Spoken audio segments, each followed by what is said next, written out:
This is the Art of Network Engineering podcast. In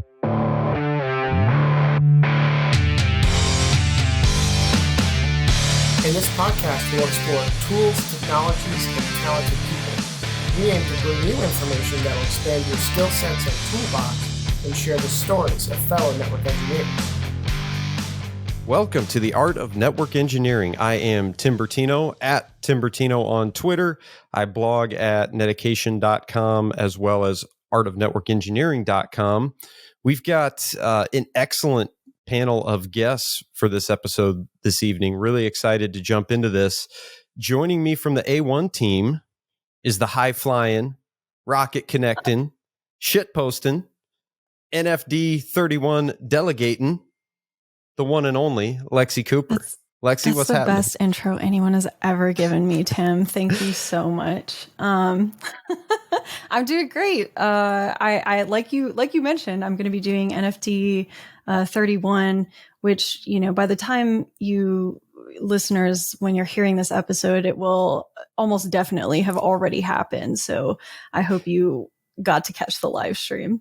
But yeah, I'll be doing Network Field Day next Friday for the time that it is now for us. So I'm really, or not next Friday. I'm sorry. What am I talking about? It's next Wednesday and Thursday. Anyway, very excited. It's going to be awesome. Some of my favorite like network automation, network monitoring tool vendors are going to be there. And I'm like super, super stoked about that because I've actually used a lot of their tools. So I actually have like useful stuff to say.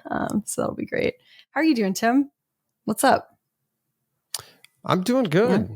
Another day in the life. Things have been good. I was talking before we jumped on that. Yeah, things are great. Things are good. Although I was up till about 1:30 this morning, trying to fix issues from an upgrade we tried to do. But such is the life. No, things are good. Yeah. Mm-hmm. Did you fix the issues? It is the life. Yeah, we ended up getting there. Have to roll it back. Tax support to save the day. There you go. Okay. Nice. Okay. I do think you'll enjoy NFD. You're doing it remote, right? Yeah, doing it remote. I can almost never travel anymore. They do a fantastic job with the remote setup. And when I did it remote, I mean, it was 2 years ago, so I'm sure and it was great back then, so I'm sure they've even improved it and made it better. I did it last year as well, or I did. Oh, okay.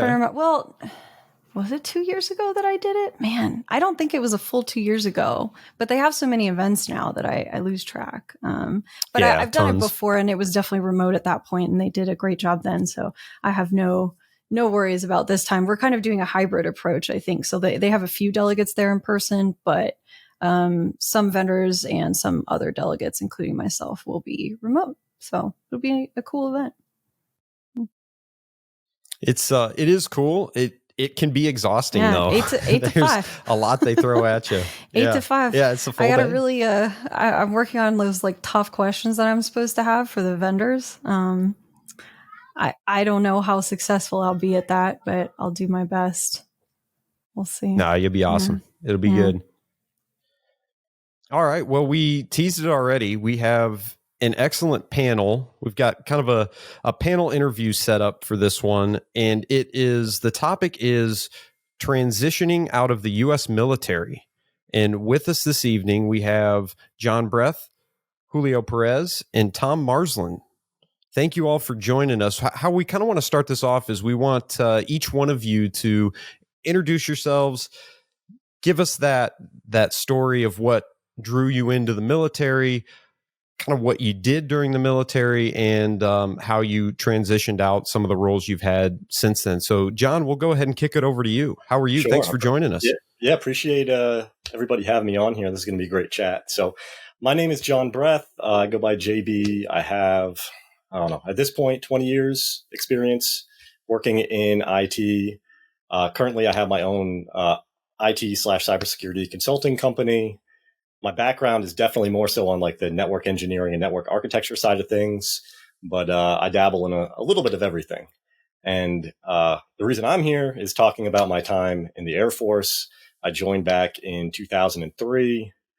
Really didn't know what I was going to do with my life. I wanted to go to college, but I did not have any money to do that, and was kind of looking at the different options.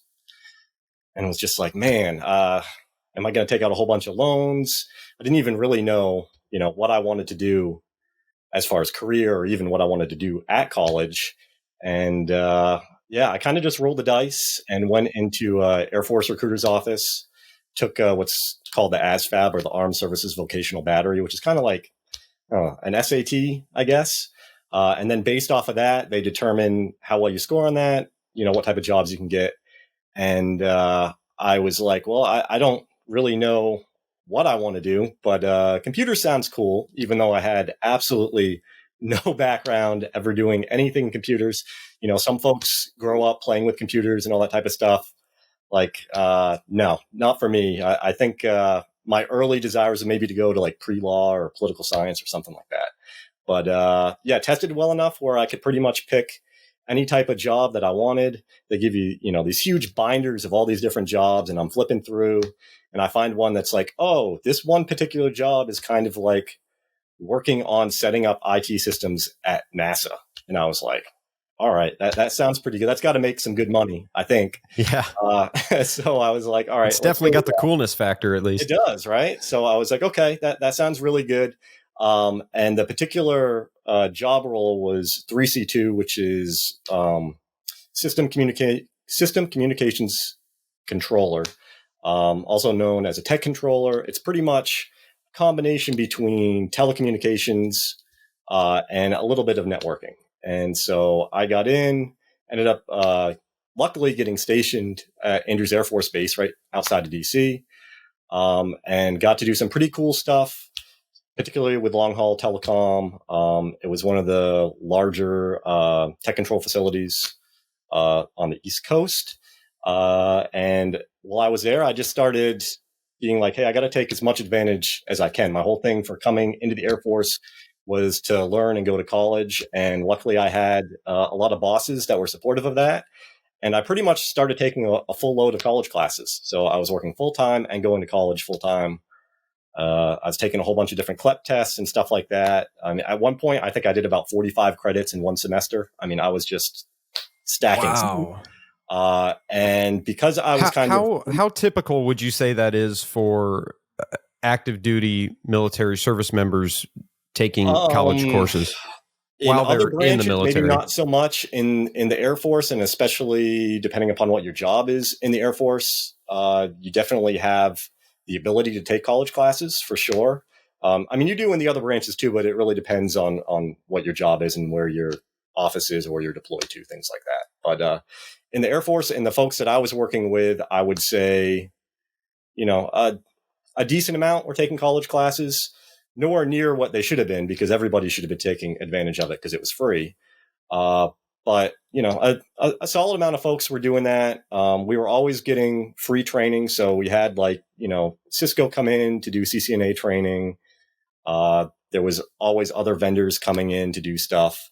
The thing that kind of sucked for me at that point was I wasn't necessarily in the mindset to even understand the CCNA stuff the first time that class came through. But then after a couple of years, then that kind of made sense. And with doing that and the college class and kind of putting myself really out there forward, I actually got selected for a special duty to support the communications for Air Force One and the rest of what's called the SAM fleet. So it's, all of the fancy blue and white airplanes that you see, either, the President or FLOTUS or SecDef.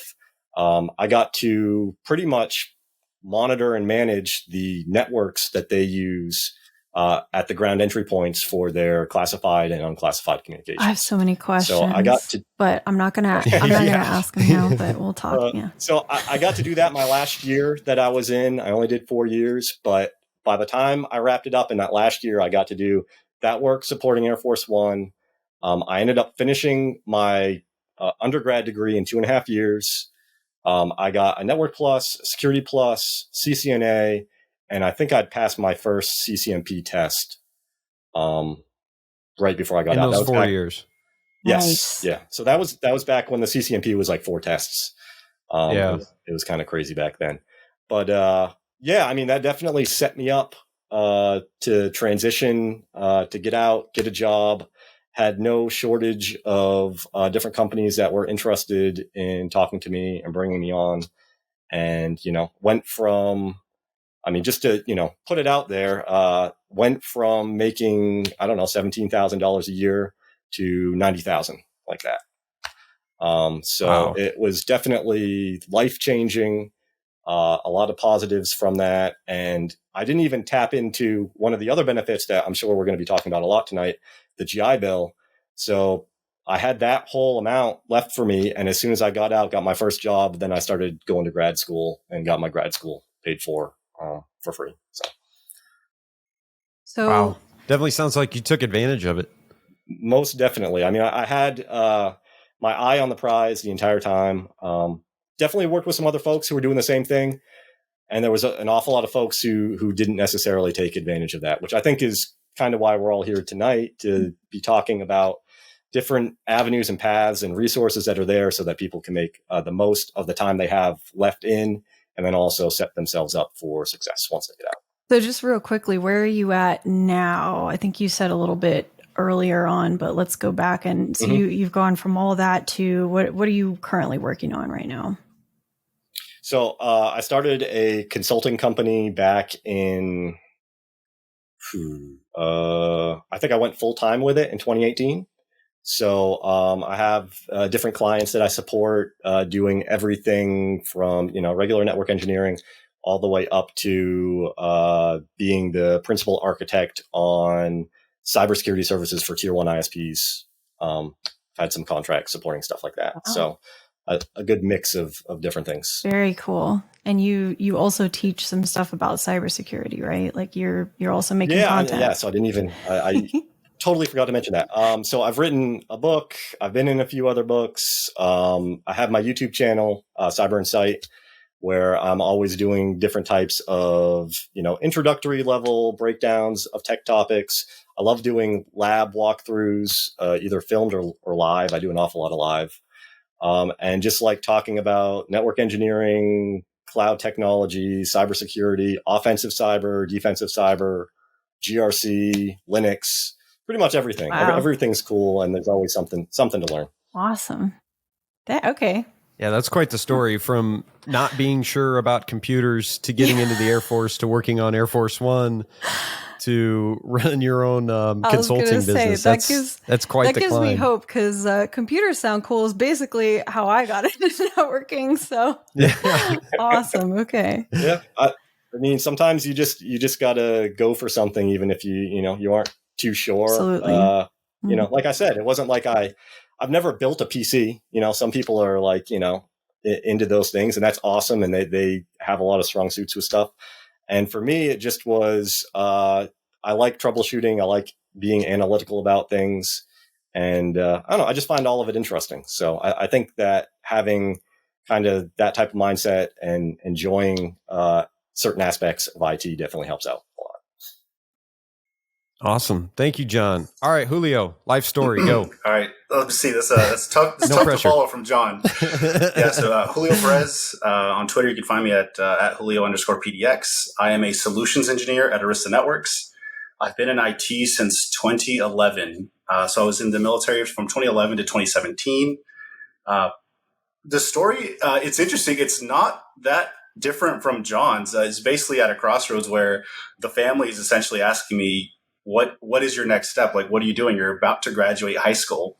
And, the idea of going to college or university, it was there, but similar to John, like we didn't have any money. Like there was no way I could afford to take that step. And I think kind of, out of the blue, it was kind of like, oh, Dad, I'm going to go to the military. And, fathers are like, oh, that sounds great. And so I was thinking, shoot, I should probably get on that and start doing some investigations, start doing some legwork. So similar deal, went to a recruiter's office. I actually went to, they usually put them all in the same location. So I went to a Navy recruiter, a Marines recruiter, an Air Force recruiter. And I think from the jump, I kind of vibed a lot more with the Air Force recruiter. And the roles that were in the Air Force kind of suited what I wanted to do a bit more. John mentioned he was a 3C2. When I was joining, that was almost being phased out, and I actually became a cyber transport systems. That was our role. So we were 3D1X2s. And I'm sorry if we used a bunch of acronyms, but the folks listening that have been in the military, they will know, they will probably know these job codes. But cyber transport systems, it is, I think, the most direct translation to what a network engineer would do in the Air Force. The high level premise is you're moving information, right, from point A to B. But there is a caveat with the military. Because you're moving data from point A to B, it doesn't always mean it's going to be Ethernet, right? This could be video signals. So you might be stationed with a video squadron that their role is to produce, just video content for the military. And that's one of the roles I did. So I joined, I got very lucky with my first assignment. I went to Guam. I was there for 2 years. That was incredible. And a little bit more in that role was more sort of like managing a campus network. So a campus environment, you can think of that as like a very large campus, essentially a base network. So we were base communications. That was our role. And shout out to John when you mentioned tech control. We actually worked hand in hand with some of our tech control folks. So that kind of brought back some good memories. After that, moved on to Utah, which was my last assignment. Same thing as John, kind of hit the books, got my degree, and just prepared to transition. I was lucky in that I applied with enough time to sort of get my name out there, right? Started applying to all kinds of enterprises. I was actually lucky. I was hired before I left the military, which I'm sure we'll dive into, just tips and tricks and all that good stuff. But I got essentially a junior network engineering role, right? Doing all the network configs, upgrades, long hours, on call, all that good stuff. And then eventually just kept climbing the ladder, and now I'm here with Arista Networks. So when you, for those of us that don't have military experience, when you get a degree when you're active duty, who is that degree from? Sure. So for the Air Force, the first stage would be usually you'd get your CCAF, which is the Associates through the Community College of the Air Force. Now, something John mentioned is I also took a bunch of CLEPs to essentially get that as fast as humanly possible. So even till this day, I still have the GI funds that I could use for even more schooling, which is a huge benefit. But yeah, that's usually the first part. And then you'd go to whatever university you'd want, either local or online, depending on your situation. Oh, okay. Very cool. And some bases actually have classrooms and stuff like that they bring in instructors from different colleges. Yep. Actually on base. Interesting. Wow. Okay. I wasn't aware of that. Yep. Yeah, what a great benefit. Okay. Awesome. Well, thank you, Julio. Okay, Tom, if you don't mind, Tom Marland, would you give us some background on yourself? Yeah, absolutely. And thanks for having me here. The joining the military story isn't very different. I joined the Navy in 2001 prior to 9/11, just before it. Actually, I was in boot camp for 9/11, and 9/11 happened to be my 18th birthday. So that was a day that I won't forget. But, recruiter came to my high school, actually, and it was spring of 2001, like 3 months before I was finishing. And I said, well, I don't really know what I'm going to do yet. And this sounds like a great opportunity. I knew I liked computers. I had worked with my uncle. He ran a software company in Washington State prior to joining the Navy. So I knew I wanted to do something technical. The recruiter was, I think they get a little bit of a bonus based on what job fields they recruit you into. And so they recruited me into nuclear power in the U.S. Navy on submarines. And I've been doing that for the last 21 years. So I'm an electronics technician is my job title, a nuclear electronics technician. I work on the industrial control systems that work on controlling nuclear reactors. So PLC configurations and things like that. Through my time in the Navy over the last 20 years, I've kind of been all over, but I have ended back up in Washington to end my career. And I've already gotten my first job offer for my post-Navy career. My retirement's here next month.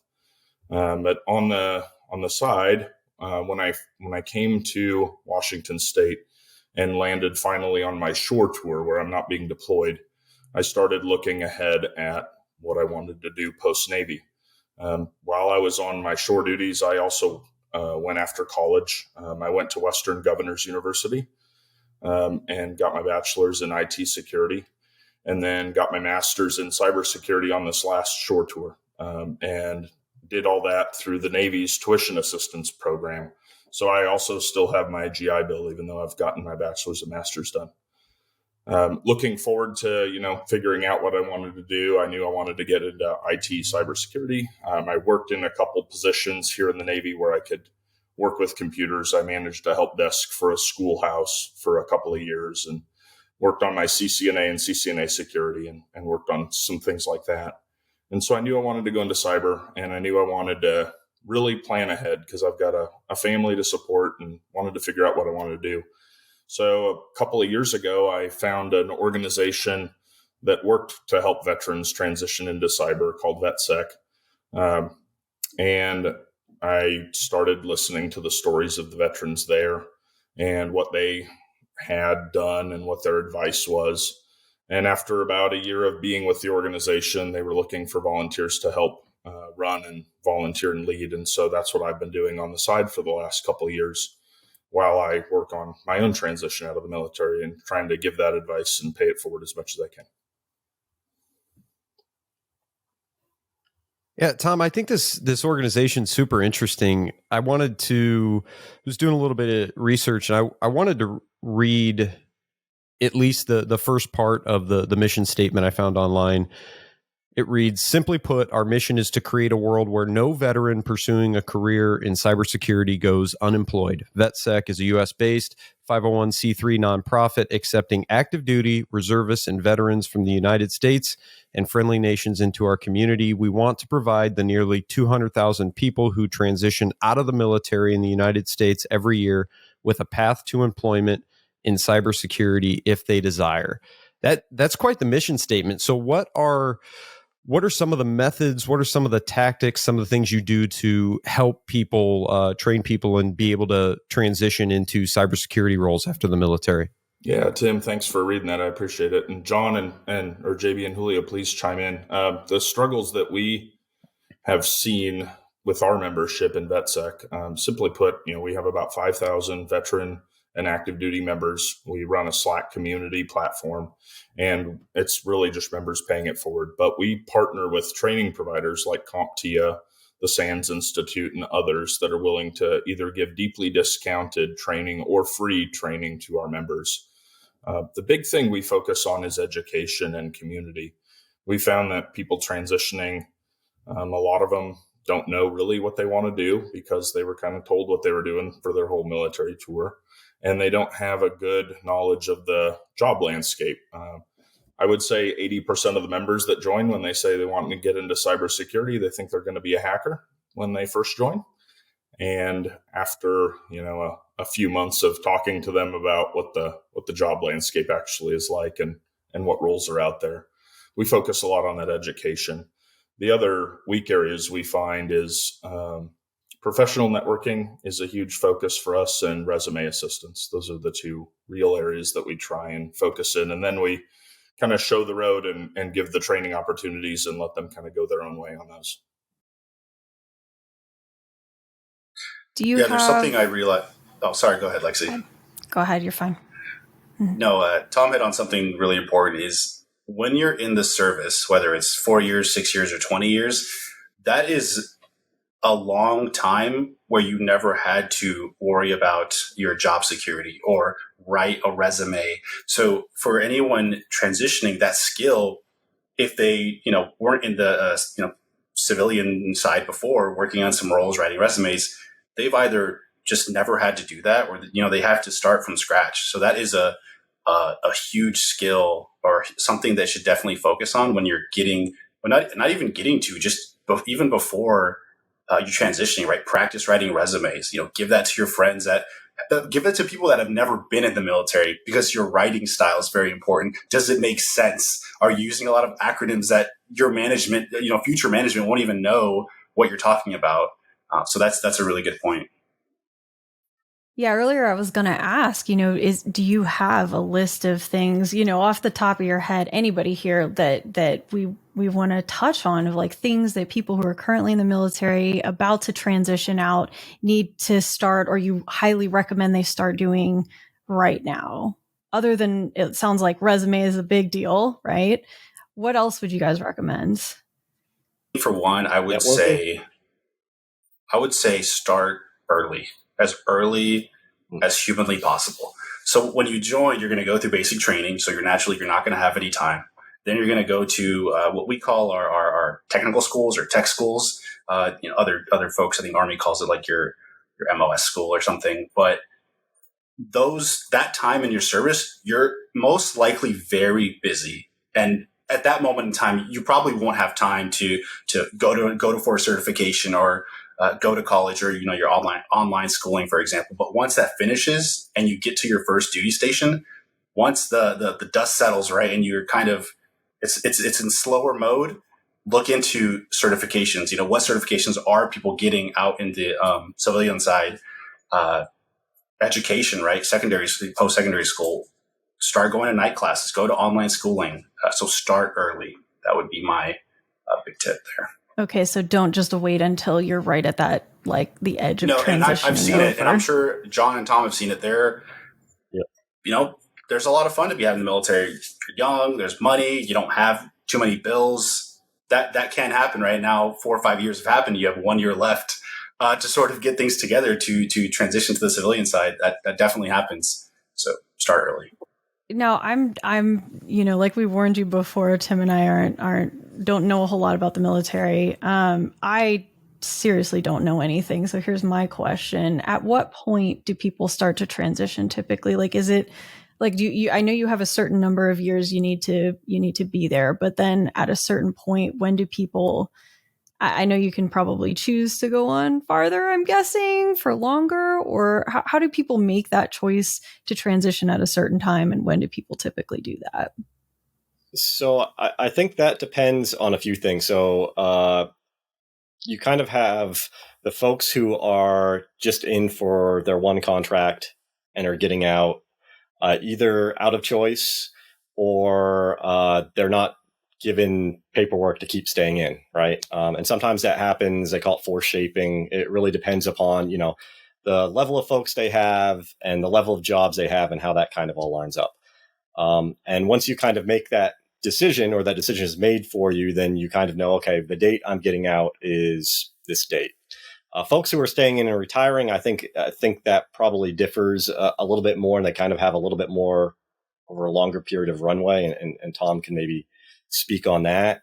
The other thing that's interesting now, and this wasn't necessarily the case back when I was in, but I know some folks who are getting out or have already got out. There seems to be a lot more of an emphasis on having these transition programs that actually let you go and get a job, and that's part of your transition.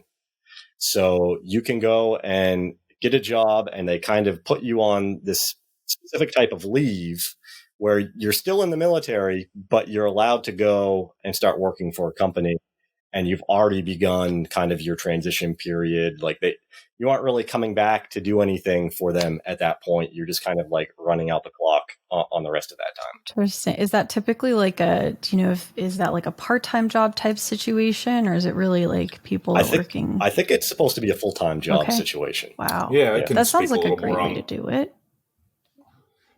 Yeah, I can speak a little bit more on that. So the Department of Defense over the last couple of years has built a program called Skill Bridge, and it's meant to be an internship program. So the military keeps paying you for your last 6 months in the service, and as long as the place you're stationed at has enough people to kind of let you go and do that, it's up to the command that you're at. They can let you go, and you can apply to a company that has these openings that are willing to accept these interns approved by the Department of Defense, and you can work full time there. And the only requirement on the company is that it has to have the potential to lead to employment with them. But they don't pay you while you're there. The military is still paying you, and you do up to your last 6 months doing that. As far as the Navy side of whether you stay in, our contracts are typically 4 years, depending on the job. Mine was a minimum of 6 years when I first signed on.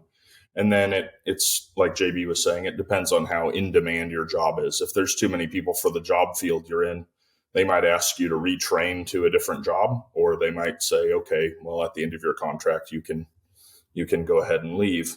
For me, the nuclear power side was always high in demand. There's never enough of us. So it was our choice. We could stay in if we wanted. And the bonus money to continue to stay was pretty good for the military side of things. So that was easy to make that decision. And, the thing with the internship program and with what Julio said about starting early, that's my number one piece of advice to people too, is in those last 6 months, you have this time where you can do this internship program, and that's great. You also have to think about, am I going to go to college or am I going to get a job?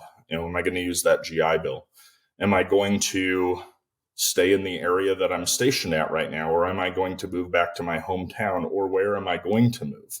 And then you also have to think about all of the things that you have to do to get out of the military, because there's a lot of hurdles that you have to navigate there. There's classes that you're required to take to teach you how to get out of the military that are run by the Department of Veterans Affairs and the Department of Labor. And there's also medical screenings that have to be done before you get out of the military to apply for any disability from any injuries you sustained while you're in or anything like that. And so there's a lot of things kind of crammed into that last 6 months. So definitely starting early and having a plan when you're getting out is pretty key.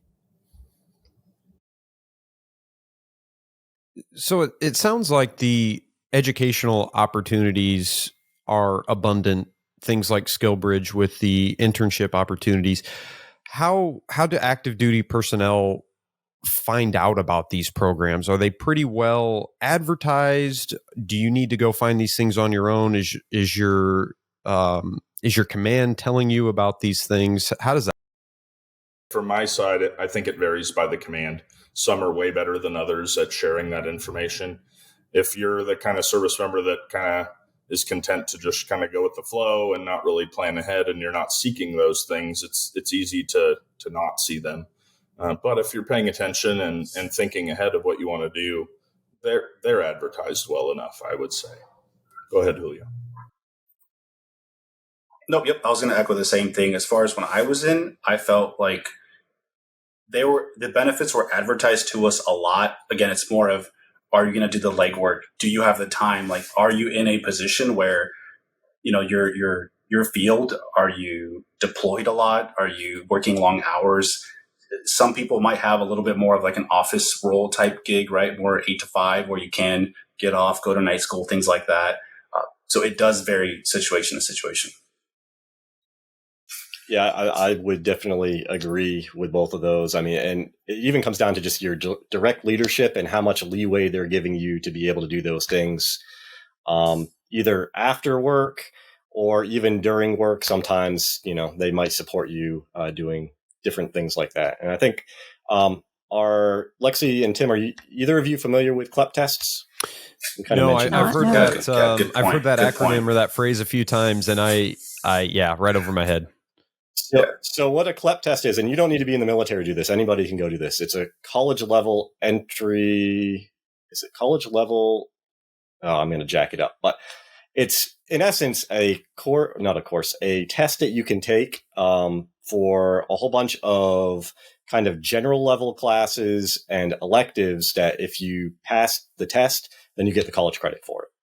So most colleges accept them. They have limits on how much they actually will take and which ones it might be. So a lot of colleges maybe will let you take an English one, but they still want you to take their English 101 through their college. But you could maybe go take, some college mathematics or algebra or some basic history classes. And really that can help fast track your degree progress, especially if you did well in high school and you kind of already had a background on those types of things, then you don't need to waste your time and your money, go taking your requirements classes that you might already know the information for. So those particular tests, they actually have them in the education offices on each of these bases. And you pretty much can just show up and schedule to take them, and you can take as many as you want. They're free. And again, it's kind of one of those things where people will mention it, but if you aren't in the mindset to be going after that, then you might sleep on it. You might forget about it.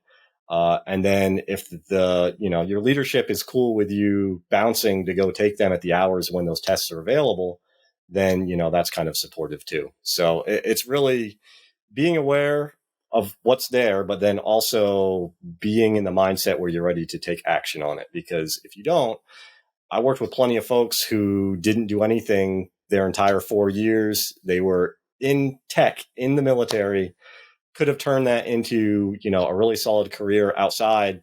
And once it was time for them to get out, they didn't do anything and they didn't move into a tech job and they went back home. John, you mentioned taking advantage of some of these opportunities and your leadership being okay with it.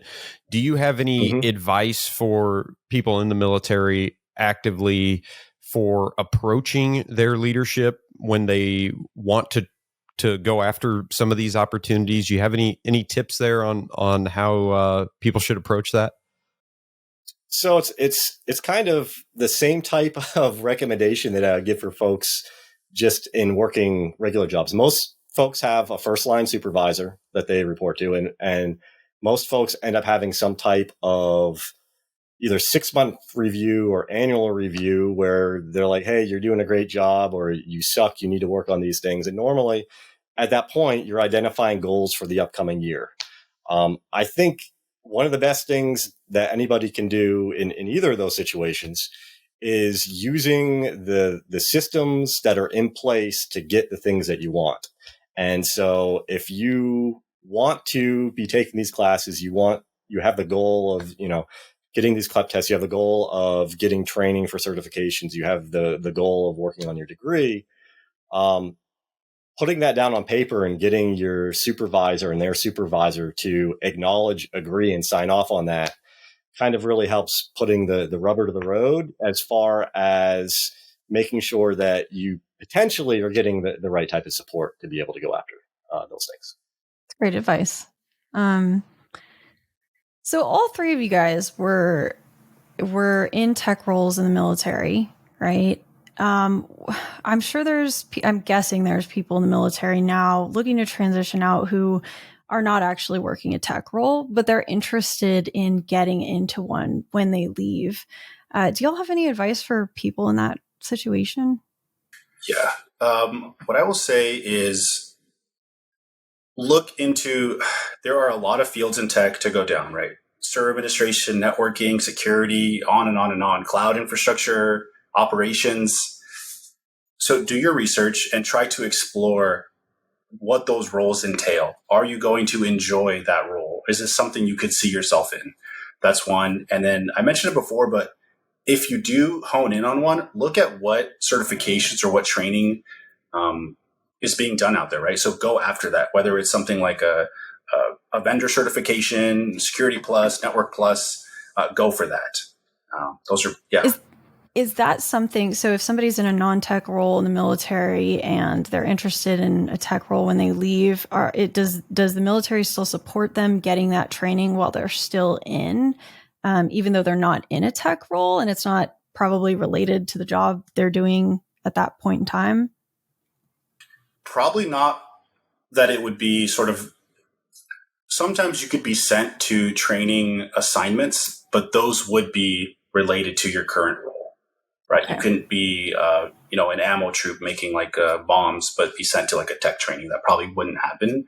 But you still have the benefits of tuition assistance and whatnot to still go to take tech training. Yeah.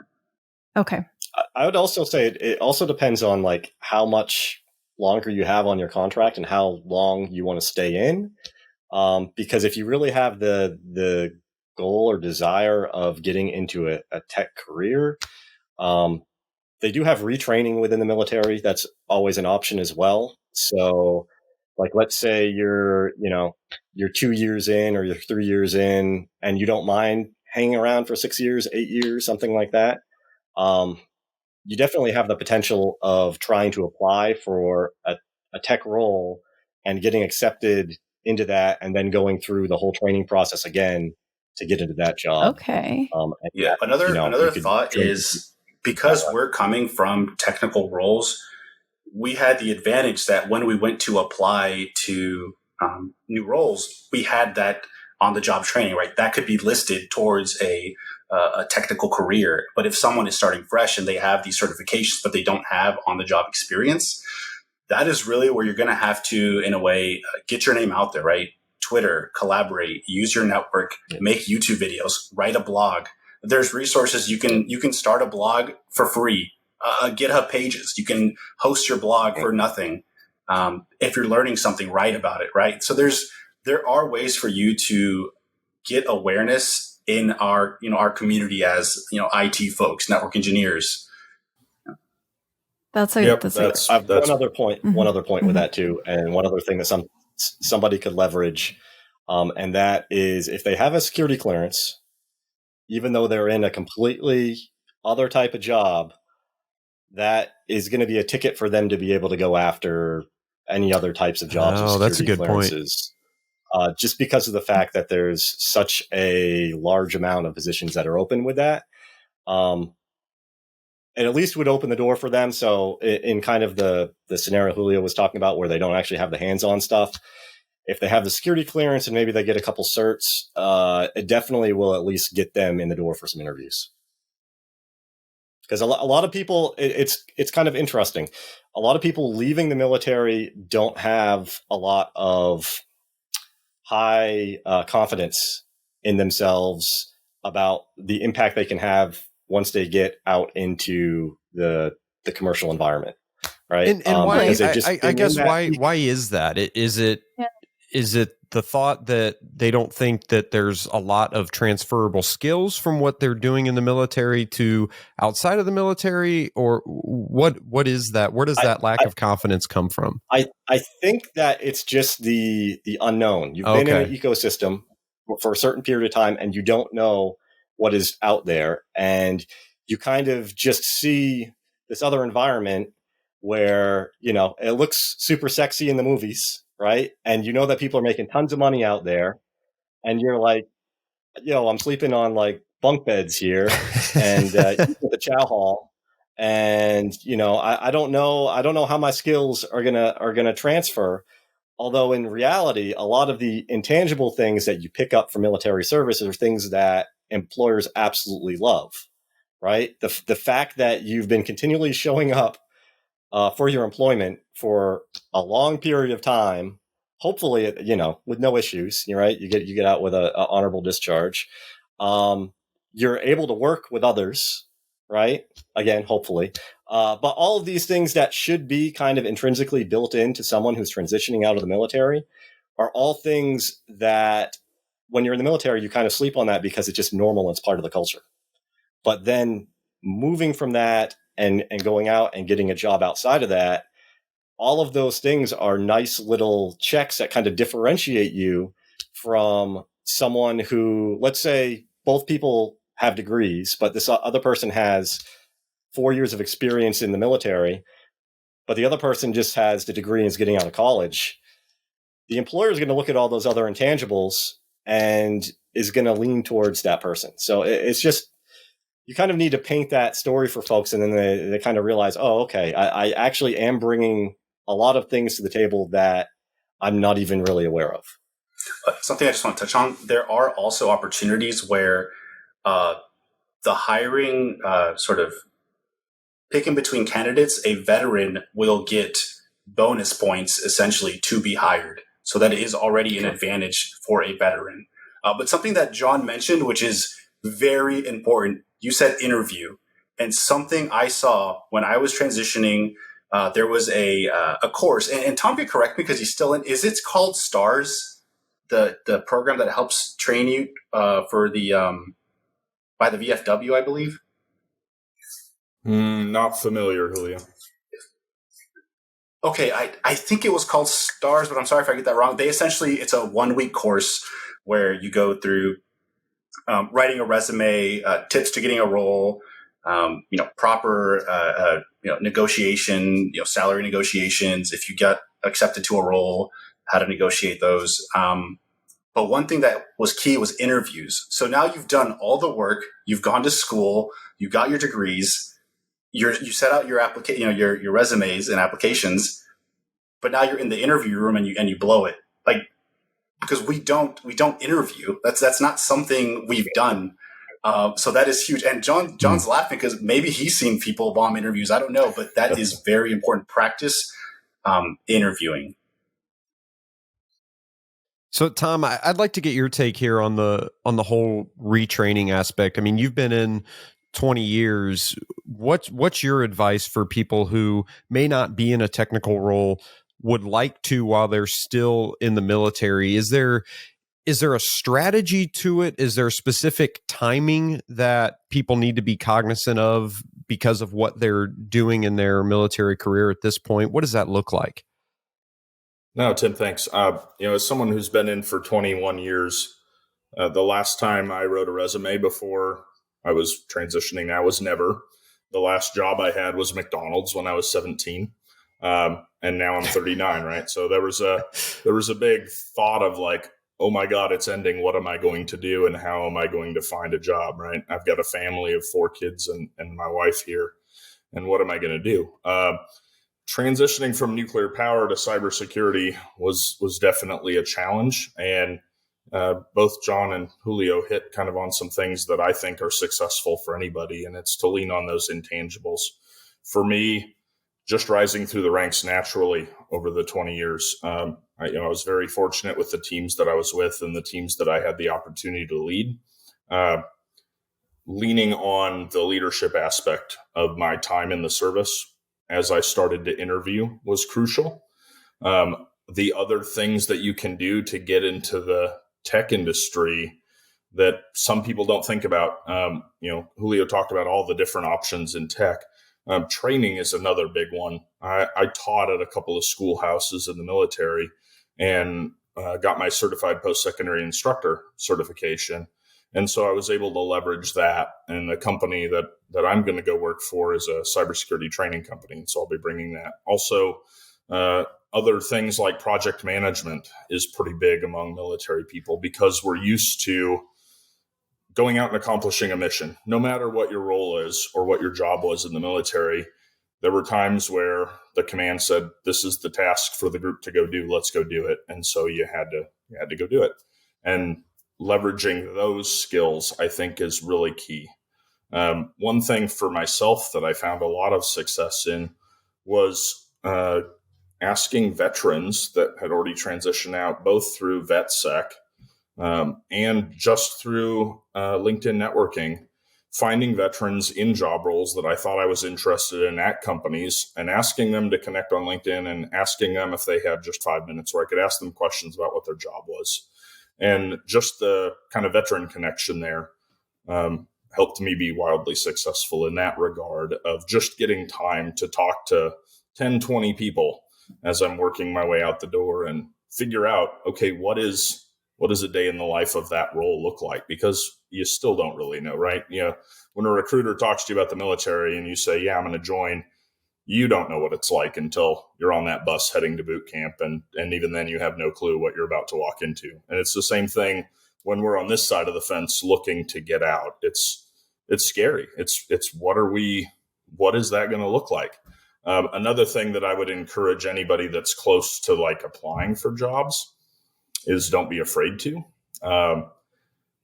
I got very hung up on reading job roles and job postings and seeing this list of requirements, and there's 10 things on there and I only have 8 of them. And I'm like, well, I don't meet the requirements. I guess I can't apply for that. Right. And I think a lot of people in the military coming out who are very kind of procedure oriented, right? These are requirements. We have to meet requirements.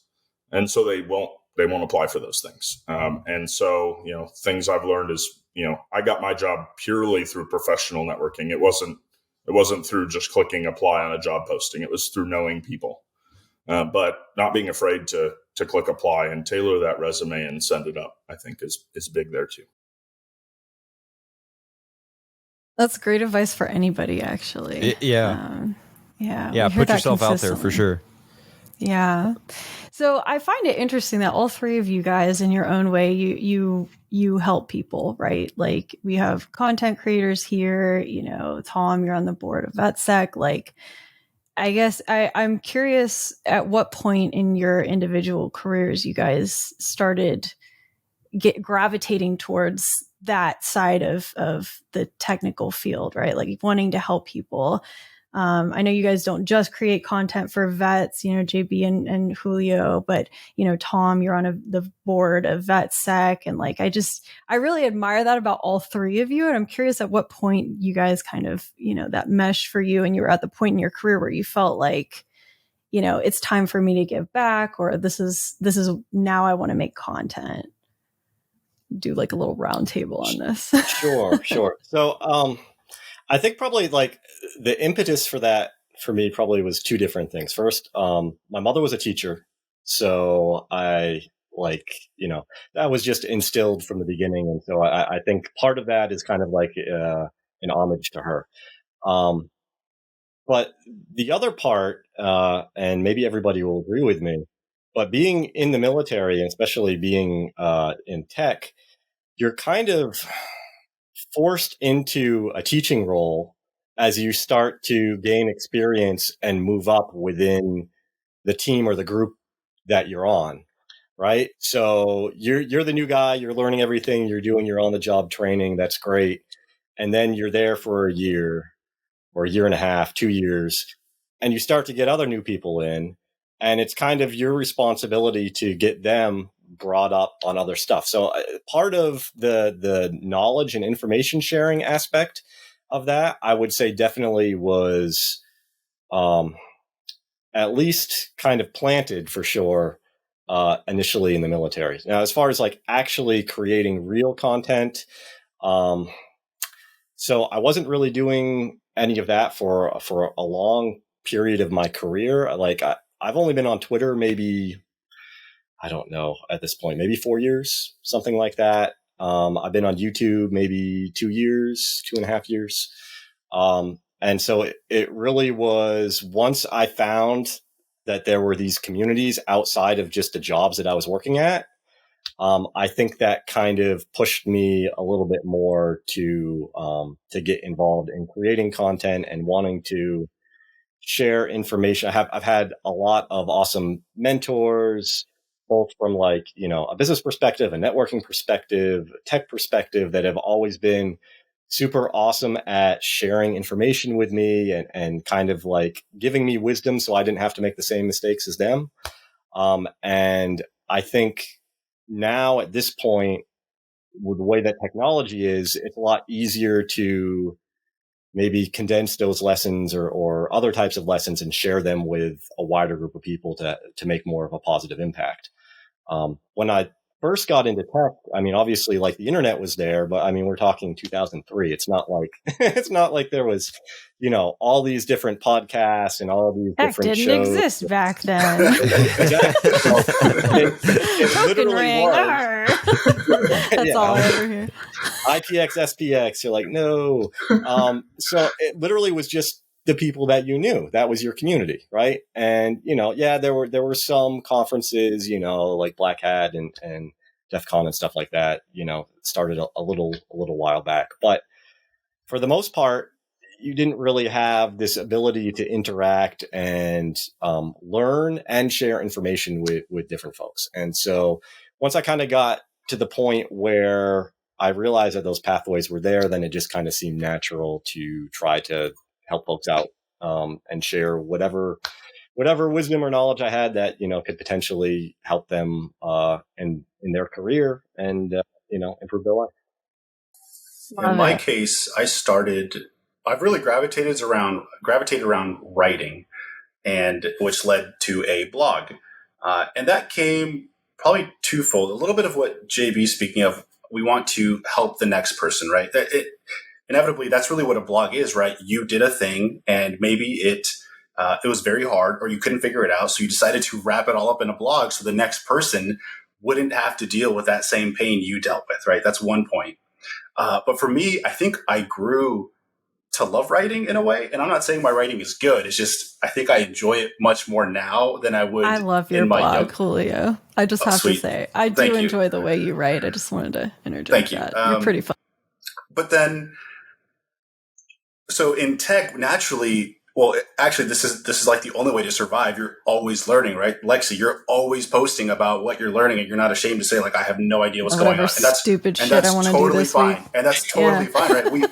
We all start from knowing nothing about a topic, right? So we start somewhere. So in my case, I wanted to, I'm exploring all these technologies I'm really interested in, and they might not even be a part of my role. Like maybe in my role, we're not doing some crazy like layer 3 VXLAN EVPN thing, but it's interesting and I want to learn about it. Or maybe I automated a piece of it. Maybe I can write about that, right? Then I can teach someone. But then there's another benefit, and this is the selfish part, my tongue twister, is when you teach someone something, you are learning it more, which is probably a little bit why JB makes videos, writing content, right? Because and obviously everyone here who creates content, right? Tim writes blogs, Lexi, putting all this together in somewhat organized way to present to someone so they could understand it. That is such a process. And obviously repetition of going over and over and over and making it so it's repeatable for the next person. Like when you see one of my blogs, like it might seem well put together, but it was probably 20, 30, 40 times of iteration of failure to get something to work from A to Z all the way through so the next person wouldn't have to go through it. Yep. So that, and eventually packet pushers pinged me, Drew from the team, and said, hey, would you like to write for us? And in my head, I was mind blown. I was like, wow, you are pinging me to write on your platform? That's incredible. So, this is what I mean, right? Put yourself out there because, things grow, right? You make more connections. Now I'm on the Art of Engineering podcast. So that is really where that comes from, right? So that's where we are now with content creation. It is. I have things to say on that, but we won't go there yet. Tom, tell us about VetSec and when you decided to get involved and what was behind that.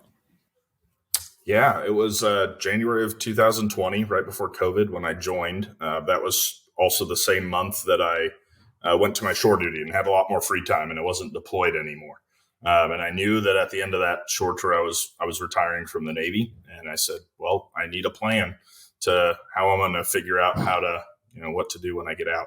And I was literally just Googling, right? Cybersecurity, veteran jobs, I don't know. And I found VetSec, and I joined their Slack community. And like all the members that I try and help now that are joining, I thought I wanted to be a hacker, pen tester. I thought that was the way to go. And VetSec had a partnership with a company back then called eLearn Security. Now it's INE. INE bought them, and they were giving away through the partnership like 20 vouchers for their junior pen tester, their normal pen tester, and their advanced. And I was one of the recipients of the junior one, and took it, had an awesome time, had a ton of fun, and kind of just fell into the leadership role there. I also have enjoyed teaching. I saw the same questions from everybody joining. I want to be a hacker. How do I write a resume? How do I create a LinkedIn profile? How do I do this? How do I do that? Right. And that's really where the desire came to be like, okay, there has to be some structured path that we can make that's going to help people that really just want to go from military to cyber, nothing big. Like we don't want to cover all of tech. We just want to cover cybersecurity, which is big enough as it is. And there was that. And then also the more time, especially during the pandemic, because I was on shore duty, I was pretty much also told, like, don't come to work, call in, stay at home. We'll call you if you need you, those kinds of things. But during that, I realized through my own transition and through hearing the stories of everyone else that were going through it all, just kind of the mental health piece of you've had this military community, and for better or for worse, everyone there kind of understands what you go through day in and day out most of the time. And then you're leaving and you have this kind of scary corporate side. And one of the appeals to VetSec for a lot of people was that it was a group of veterans that could still talk about all that stuff. And they still had that kind of understanding. And so that really kind of felt like home to me after a period of time. And I joined like 4 months after the 501c3 was founded. And like 6 months later, literally the entire board said, we're burnt out. We're not doing this anymore. Who wants to take it on? And I said, well, I'll do something. Like, I don't know what, but I'll volunteer. I actually volunteered to be the board secretary because I know how to take minutes and stuff like that. And through the election process, the person that was going to be the board chair decided not to do it anymore. And everyone said, well, we're too busy to do it. And I said, well, it's the pandemic and I don't really have anything else to do. I guess I'll do what I can. And I've kind of been stuck there ever since. The beginning of many good stories. Yeah. Yeah. I mean, wow. So how long have you been chairman of the board? Since June of 2020. Wow. Nice. What a, that's fantastic. That's awesome. The common thread I see with all of y'all is the community aspect, right? It might be a different way of accessing a community, but it's still a community, which is very important. There's a lovely lesson there for everybody, military or non-military, right? Yeah, for sure. I love that. Mm-hmm. Well, our time here has really flown by. What I'd like to do is go around the table here and have you let us know where people can find you online, and also give us one final parting thought here. Julio, let's start with you. Sure. You can find me on pretty much everything at Julio_PDX. You can see me write sometimes at JulioPDX.com. I think it was echoed here. Do not be afraid to go for that role. If you don't feel prepared, don't worry about it. You'll get there. Oh, awesome words. Thank you. John, let's kick it over to you. Sure. So you can find me on Twitter at jbizzle703, on YouTube at Cyber Insight. You also could go to my company website where my blog is also there as well, jbcsec.com. As far as like last words, I mean, just there's so many opportunities both within the military and outside the military for different types of resources to help folks succeed. Just don't sleep on it. Don't wait until the end. Try to, figure out what you want to do, even if it's not completely, nailed down, but at least be moving in that direction and make sure you take advantage of all the resources that are there, especially in the military. Those are your benefits. You deserve those. That's one of the main reasons why you signed up. And if you don't take advantage of that, you're doing yourself a disservice. Awesome. Thanks, John. And Tom, let's have you close it out here. What are your thoughts? Pretty much every platform at T Marland, also at veteransec.org. My thoughts really that both the military community and the tech community have similarities in that they're pretty tight communities, and people across the board seem to be willing to help one another. So, to anybody that's listening, if you have a question, if you are looking for advice, just reach out. Find any of us and just reach out and ask the question, because I haven't met a single person that if you reach out with sincerity that they aren't willing to help. Yep, 100%. Yep. That's so good to hear. Lexi, what are your thoughts? This has been an incredibly informative hour. Yeah, it really has. It's very enlightening. Thank you all for, teaching us some things. For me, I'm feeling very warm and fuzzy, because in the end, we're all humans. Community matters to us all. I think a lot of the things that we talked about and that we heard from you guys in this episode really, even though they're U.S. military specific, they still can apply to many, many, many people anyway. And so we really appreciate your time. Thank you for teaching us. It's been great. Thank you.